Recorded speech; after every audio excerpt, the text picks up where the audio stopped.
before police say they tried to help him and called medics. News 3 WSIL. Here's what's happening right now. A mobile market in West Frankfort brings fresh fruit and vegetables to neighbors in need. Plus, a Missouri man is arrested for sexual misconduct and making a terroristic threat.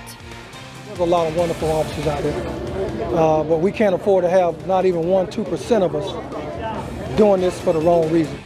Thousands take to the streets to continue protesting justice for George Floyd, including right here in our region. We've got you covered. From WSIL, this is News 3 at 10. Good evening, I'm Brooke Slyer, and thank you for joining us. Demonstrations over the death of George Floyd continue in southern Illinois today as dozens of people took to the square in downtown Benton. We're all trying to come together as a community and be one.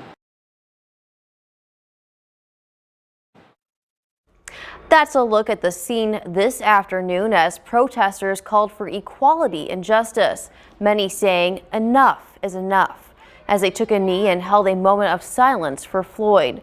The organizer of today's protest says it's important for predominantly white communities like Benton to take part in what's becoming a global call of action to end systemic racism.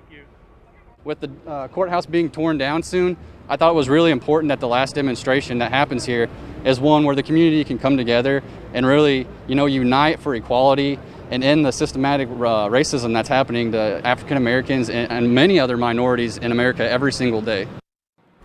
And protesters kept to the square while dozens of officers could be seen at intersections and keeping several side streets closed to traffic.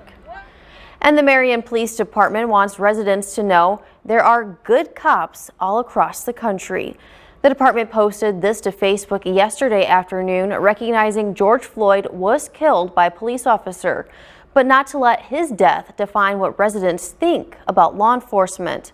It goes on to say that there are hardworking cops out there who put their lives on the line every day and do not deserve the backlash. And it's not just in our region where George Floyd demonstrations are continuing to take place. Peaceful protests across the country today demanding change after the killing of the 46-year-old. Meanwhile, his loved ones say their goodbyes at a special memorial in his honor. Here's ABC's Rena Roy with the full story. A loud cry heard coast to coast in San Francisco, where thousands marched across the Golden Gate Bridge, stopping traffic, to New York, Philadelphia, Washington, D.C., and so many cities in between.